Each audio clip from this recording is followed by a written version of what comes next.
E você ainda está assustado com o terremoto de ontem? Quer saber o que aconteceu?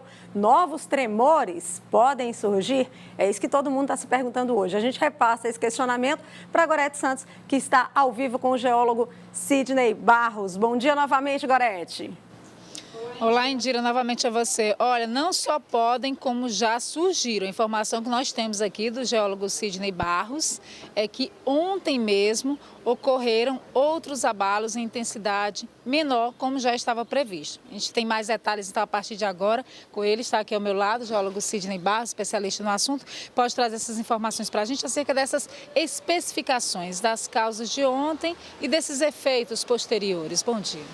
Pois é, as coisas estão ocorrendo como o previsto, quer dizer, o que acontece normalmente. Você tem sempre um abalo mais forte, que é o primeiro, seguido de abalos com intensidade menor, que a gente chama de réplicas, que corresponde à acomodação do terreno em profundidade, mas que vão ter uma percepção na superfície muito mais difícil para a pessoa, para a gente, para as coisas naturalmente. Só através de aparelhos bem mais sensíveis que podem detectar esses sismos. Já ocorreram umas 7 réplicas de ontem para hoje, já detectadas, mas com intensidade muito pequena, muito, até não perceptível na própria região. Já se sabe a causa real?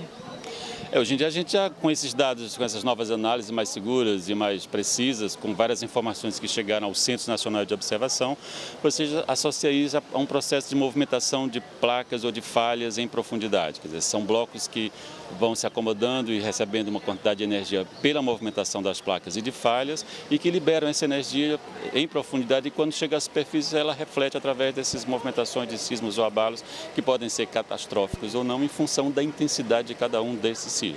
Esse foi mais ou menos de valor médio, em torno de 4,6 atualmente, a gente já sabe que foi 4,6, e que o foco, por exemplo, o início desse sismo ocorreu a uma profundidade em torno de 10 a 15 quilômetros de profundidade.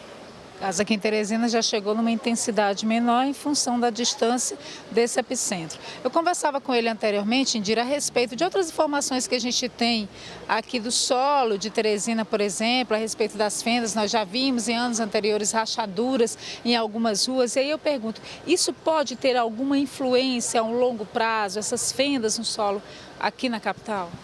Bom, essa é uma região que nos causa preocupação porque o terreno de Teresina é um terreno com algumas peculiaridades que não são muito adequadas para esse tipo de movimento.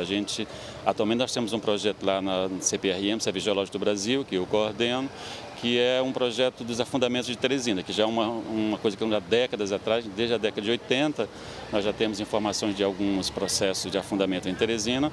E claro, quando uma onda dessa, com uma energia suficiente, não como essa que chegou agora, atinge uma área como a nossa, já bastante fragilizada, com algumas cavernas, digamos assim, ou alguns bolsões em profundidade, isso pode, com a acomodação do terreno devido à vibração, pode ocasionar problemas na superfície, como já aconteceram em Teresina, não por causa do sismo, não há uma relação direta com os nossos afundamentos que ocorreram lá, na Simplesmente, Francisco Mendes, cemitério de São José e outras áreas por aí, não há uma relação nenhuma com um problema de sismo. Nesse caso de Teresina, é a própria característica do terreno, quando ele é utilizado, por exemplo, ou quando se numa perfuração de poços, por exemplo, você atinge esses bolsões, então o terreno cede e se acomoda.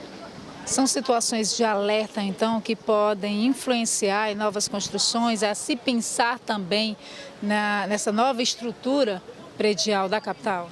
Pois é, essa é uma nossa preocupação desse projeto que a gente está desenvolvendo. Já fizemos alguns estudos geofísicos em Teresina, é um projeto para 2 anos em média. A nossa preocupação lá no Ministério é exatamente essa, é a verticalização da região central de Teresina.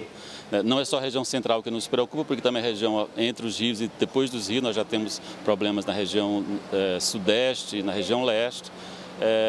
Desses processos. Então, é uma preocupação, né, com relação da verticalização, de você sobrecarregar esse terreno com edifícios, por exemplo, de uma altura ou com prédios mais de 10, 15, 20 andares, que a gente precisa saber exatamente o que a gente tem lá embaixo para saber se esse terreno suporta esse peso que esses edifícios vão ocasionar no terreno para evitar futuros problemas, até de afundamento ou cedência do material que possam causar danos a essas estruturas.